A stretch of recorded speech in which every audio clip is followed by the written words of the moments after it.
Hello friends, ನಾವಿವತ್ತು ಜನವರಿ 18, 2025ರಲ್ಲಿ ನಡೆದಂತಹ ನವೋದಯ ಒಂದು ಎಕ್ಸಾಮ್ನಲ್ಲಿ ಕೇಳಿದಂತಹ ಪ್ರಶ್ನೆಗಳನ್ನ ನಾವಿವತ್ತು ಬಿಡಿಸ್ತಾ ಇದ್ದೀವಿ. ಈಗಾಗಲೇ 41 ಮತ್ತು 42ನೇ ಲೆಕ್ಕಗಳನ್ನ ಈ ಹಿಂದಿನ ವಿಡಿಯೋಗಳಲ್ಲಿ ಬಿಡಿಸಿದ್ದೇವೆ. ಆ ವಿಡಿಯೋಗಳನ್ನು ಕೂಡ ನೀವು ಏನ್ ಮಾಡಬಹುದು, ನಮ್ಮ ಒಂದು ಯೂಟ್ಯೂಬ್ ಚಾನಲ್ ನಲ್ಲಿ ವೀಕ್ಷಣೆ ಮಾಡಬಹುದು. ಹೌದಾ? ನೋಡಿ, ಇವತ್ತಿನ ಈ ಲೆಕ್ಕವನ್ನು ಅಂದ್ರೆ 43ನೇ ಲೆಕ್ಕ ಯಾವ ಒಂದು ಬೇಸ್ ಮೇಲೆ ಇದೆ ಅಂದ್ರೆ ಈ ನೋಡಿದಾಗ ಗೊತ್ತಾಗ್ತಾ ಇದೆ. 1.1, 1.01, 1.001 ಅಂದ್ರೆ ಈ ರೀತಿಯಾಗಿ ಪಾಯಿಂಟ್ ಬಂದಾಗ ಅದು ಯಾವ ಲೆಕ್ಕ ಆಗಿರ್ತದೆ? ದಶಮಾಂಶ. ಪಾಯಿಂಟ್ ಅಂದ್ರೆ ಏನು? ದಶಮಾಂಶ, ಡೆಸಿಮಲ್ ಅಂತೇಳಿ ಕೇಳ್ತಾ ಇದ್ದೀವಿ. ಹೌದಾ? ಹಾಗಾದ್ರೆ ಏನ್ ಕೇಳ್ತಾ ಇದ್ದಾರೆ? 1.1, 1.01, 1.001, 0.01, 11.01 ಮತ್ತು 111.1001ರ ಮೊತ್ತ ಎಷ್ಟು ಅಂತ ಕೇಳ್ತಾ ಇದ್ದಾರೆ. ಮೊತ್ತ ಅಂದ್ರೆ ಕೂಡಿಸುವುದು, ಸಂಕಲನ ಅಂತೇಳಿ ಕೇಳ್ತಾ ಇದ್ದೀವಿ. ಸಂಕಲನ ಅಂದ್ರೆ ಕೂಡಿಸುವುದು ಅನ್ನೋದಕ್ಕೆ ಇನ್ನೊಂದು ಶಬ್ದ ಏನ್ ಬಳಸ್ತಾರೆ? ಮೊತ್ತ ಅಂತೇಳಿ ಬಳಸ್ತಾರೆ. ಮತ್ ನೋಡಿ, ಇನ್ನೊಂದು ವಿಶೇಷವಾಗಿದೆ. ಏನಂದ್ರೆ ಇಲ್ಲಿ 111.1001 ಅಂತೇಳಿ ಓದಂಗೆ. ಯಾಕಂದ್ರೆ ಪಾಯಿಂಟ್ ಆದ್ಮೇಲೆ ಸಂಖ್ಯೆಗಳು ಏನ್ ಬರ್ತವೆ, ಅವನ್ನ ಸಿಂಗಲ್ ಆಗಿ ಅಂದ್ರೆ ಒಂದೊಂದೇ ಓದ್ಕೊಂತ ಹೋಗ್ಬೇಕು. ನೋಡಿ, ಇದನ್ನ 111 ಅಂತ ಓದ್ತೀವಿ.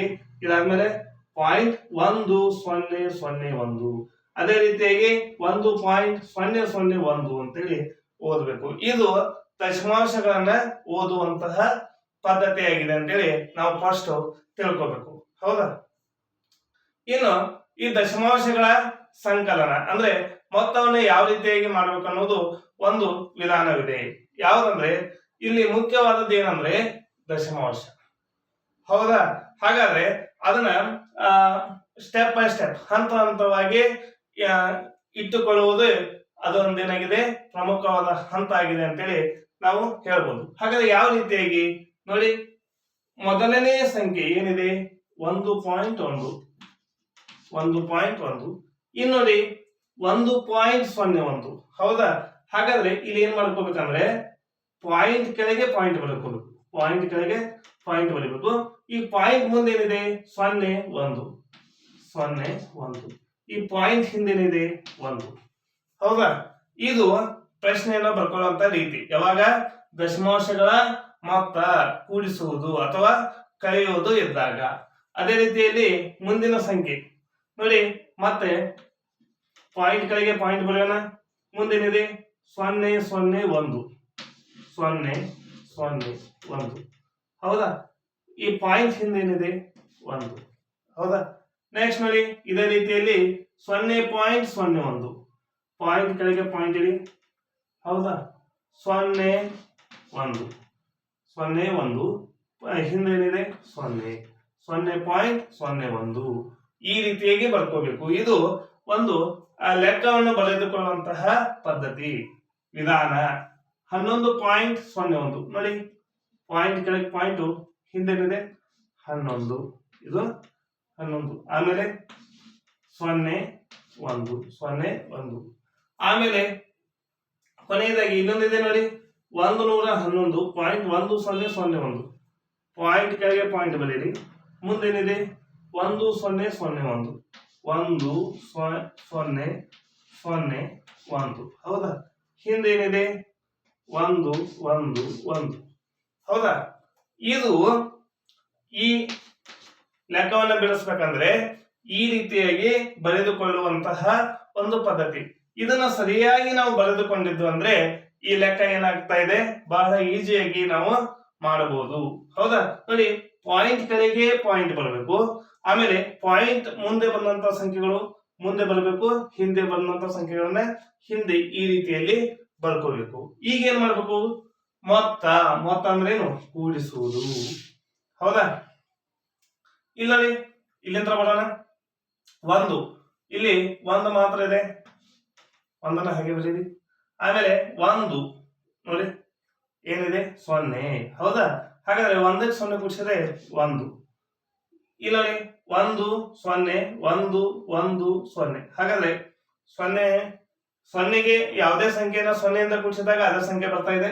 ಹಾಗಾದ್ರೆ 1 2 3 ಎಷ್ಟು ಬಂತು? 3. ಅದೇ ರೀತಿಯಲ್ಲಿ 1 ಇದು 1 ಎಷ್ಟಾಯ್ತು? 2. ಹೌದಾ? ಇಲ್ಲಿ ನೋಡಿ ಇಲ್ಲಿ ಏನಿದೆ? ದಶಮಾಂಶ, ಪಾಯಿಂಟ್ ಕೆಳಗೆ ಪಾಯಿಂಟ್ ಬರಬೇಕು. ಹೌದಾ? ಅದೇ ರೀತಿಯಾಗಿ ಮುಂದೆ ನೋಡೋಣ. 1 2 3 4 5 ಎಷ್ಟಿದಾವೆ?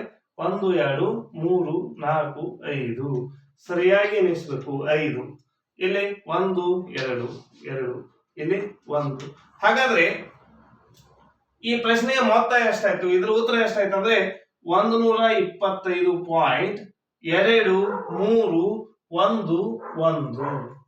ಹೌದಾ? 125.23111 ಅಂತೇಳಿ ನಾವೇನ್ ಮಾಡ್ತಾ ಇದ್ದೀವಿ? ಈ ಲೆಕ್ಕವನ್ನ ಕಂಡುಹಿಡಿದಿದ್ದೇವೆ. ಅಂದ್ರೆ ಈ ರೀತಿಯಾಗಿ ಸ್ಟೆಪ್ ಬೈ ಸ್ಟೆಪ್ ಹಚ್ಕೋಬೇಕು. ಹಾಗಾದ್ರೆ ಇಲ್ಲಿ ದಶಮಾಂಶ ಬಿಂದು ಅನ್ನುವಂಥದ್ದು ಬಹಳ ಇಂಪಾರ್ಟೆಂಟ್ ಆಗಿದೆ. ಇದನ್ನ ನಾವು ತಪ್ಪಾಗಿ ಹಚ್ಕೋಬಾರ್ದು. ಯಾವ ರೀತಿಯಾಗಿ ಅನ್ನೋದನ್ನ ನಾವು ಹೇಳ್ತೇವೆ ನೋಡಿ. 1.1 ಇದೆ, ಆಮೇಲೆ 1.01 ಇದೆ. ಹೌದಾ? 1.01 ಇದ್ದಾಗ ನಾವು ಅದನ್ನ 1.01 ನೋಡಿ. ಈ ಲೆಕ್ಕದ ಪಾಯಿಂಟ್ ಇಲ್ಲಿದೆ, ಈ ಲೆಕ್ಕದ ಏನಿದೆ ಪಾಯಿಂಟ್ ಇಲ್ಲಿದೆ. ಈ ರೀತಿಯಾಗಿ ಬರ್ಕೋಬಾರ್ದು.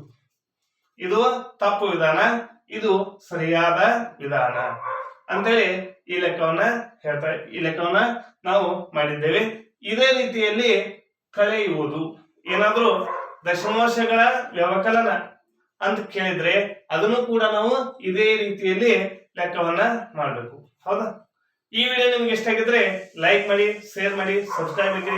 ಹೀಗೆ ನಮ್ಮೆಲ್ಲ ವಿಡಿಯೋಗಳನ್ನ ನೋಡ್ತಾ ಇರಿ. Thank you.